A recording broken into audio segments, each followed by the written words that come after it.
नमस्कार मित्रांनो, माझ्या एम के मॅथमॅन चॅनलवर तुमचं स्वागत.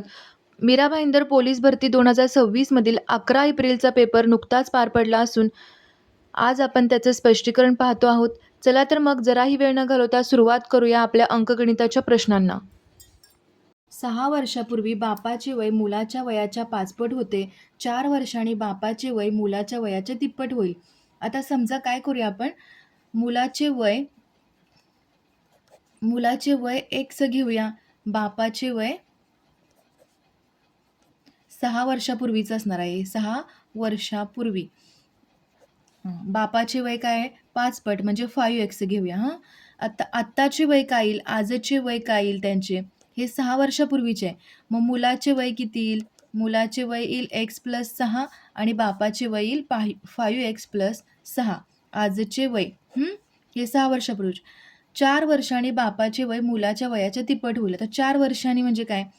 4 वर्षांनी मुलाचे वय काय होईल? x प्लस, आता यामध्ये 4 होणार, 6 प्लस म्हणजे काय होईल? x+10 होईल मुलाचे वय.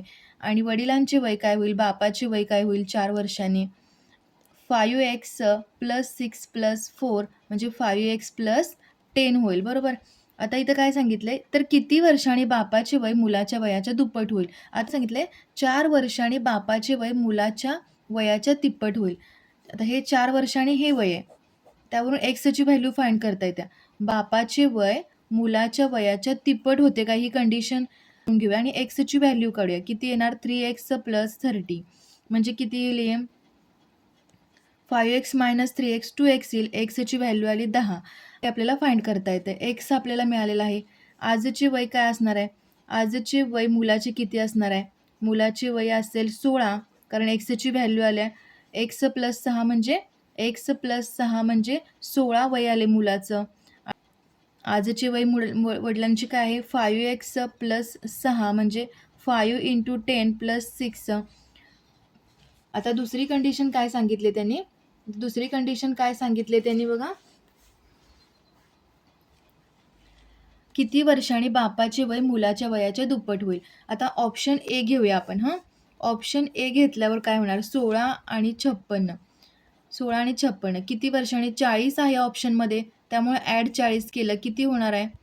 96 हे 56च्या दुप्पट आहे का? नाही, त्यामुळे ऑप्शन ए होत नाही.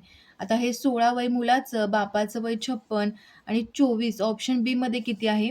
24 वर्षांनी किती होते बघूया. हे 40 होईल मुलाचं आणि वडिलांचं वय किती होईल? 80 होईल, जेणेकरून हे दुप्पट होईल.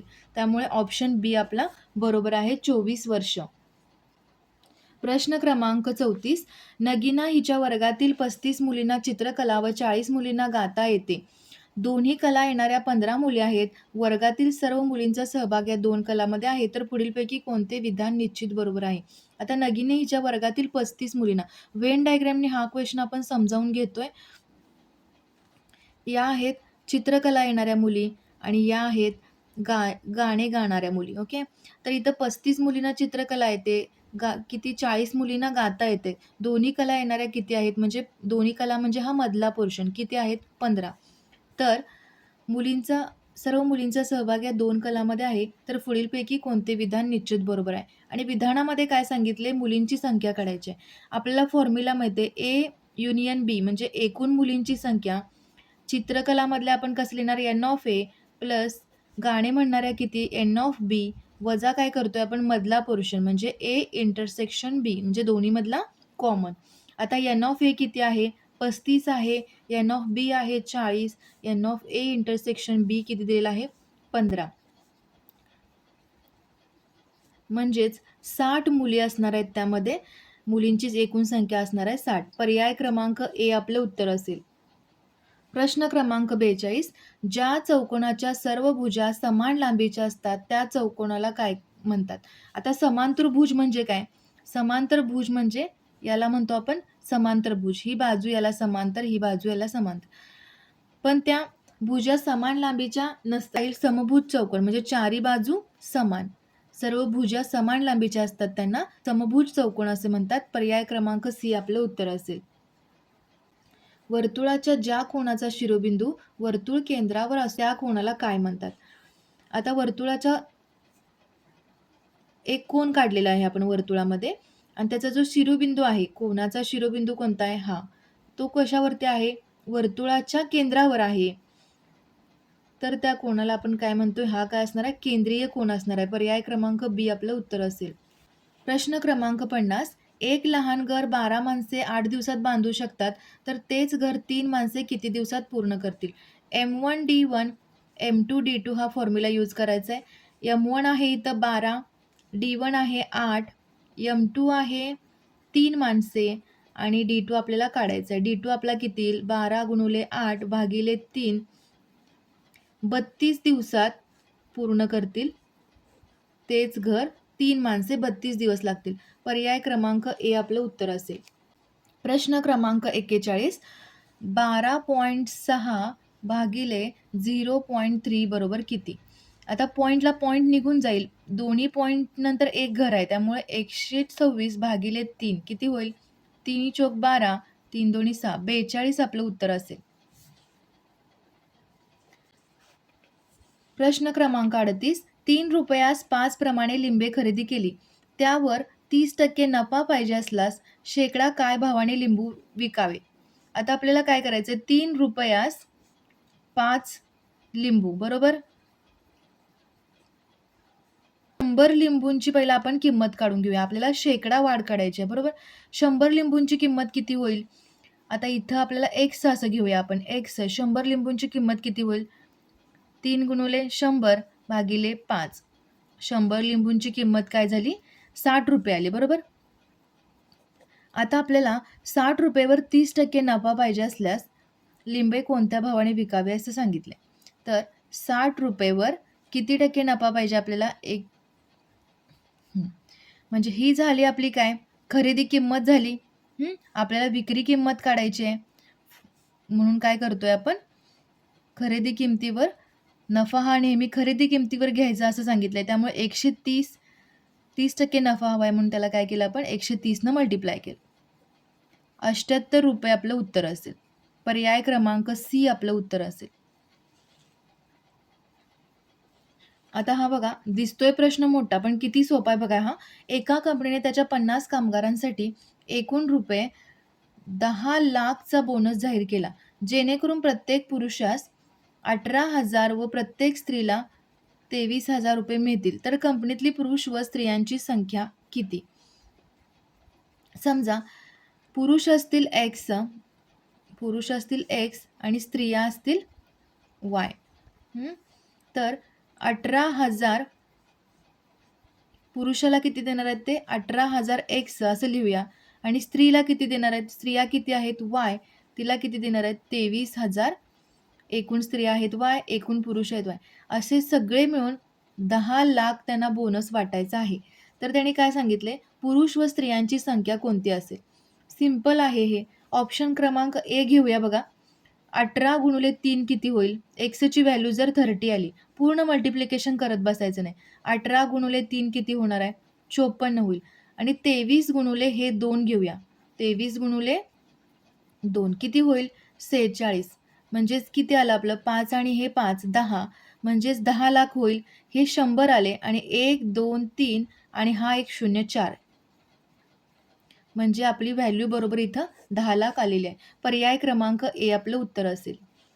क्रमांक 44. जर एका लघुकंसाशी संबंधित केंद्रीय कोनाचे माप 70 डिग्री असेल तर त्या लघुकंसाचे माप किती असेल? आता हा वर्तुळाशी संबंधित हा प्रश्न आहे. तर लघुकंसाचे जे माप असते ते त्याच्या केंद्रीय कोनाच्या मापाइतके असते. वर्तुळाची भूमिती आहे ही. लघुकंसाचे माप त्याच्या केंद्रीय कोनाच्या मापाइतके असते. त्यामुळे लघुकंसाचे माप 70 असेल. केंद्रीय कोनाचे माप जर 70 असेल तर लघुकंसाचे माप पण 70च असणार. पर्याय क्रमांक डी आपलं उत्तर असेल. क्रमांक 45. 2 समांतर रेषांना एका छेदिकेने छेदले. 2 समांतर रेषा आहेत, एका छेदिकेने छेदले असता छेदिकेच्या एकाच बाजूस जे अंतरकोन एका बाजूचीच घ्यायचेत आपण. जे अंतरकोनांची बेरीज किती असते? हे काय असतात? एकमेकांना पूरक असतात. पूरक असतात म्हणजेच काय? त्यांच्या 180 डिग्री त्यांच्या कोनांची बेरीज असते. किंवा असं पण समजा हे किती असते 90 डिग्री आणि हे 90 डिग्री म्हणजेच 180. आपलं उत्तर असेल पर्याय क्रमांक बी 180 डिग्री. त्रिकोणाच्या कोनांच्या मापांचे गुणोत्तर 2x 4x 3x आहे. म्हणजे तर ही किती होणार बेरीज? त्रिकोणाच्या कोनाच्या मापांची बेरीज किती असते? 180 डिग्री. यांची बेरीज किती आली? 2x + 4x + 3x किती होणार? 9x बरोबर 180. एक्सच काय आलं? 20 डिग्री आला. म्हणजे एक कोन असेल 40 डिग्रीचा, दुसरा असेल 4 × 20 80 डिग्रीचा आणि तिसरा असेल 3 × 20 60 डिग्रीचा. म्हणजे 90 डिग्री यामध्ये नसणार आहे, म्हणून आपलं उत्तर असेल 90 डिग्री. एका काटकोन त्रिकोणाचा पाया 3 किलोमीटर आहे. 3 किलोमीटर आणि उंची किती आहे? 4 किलोमीटर. हा काय आहे? काटकोन त्रिकोण आहे.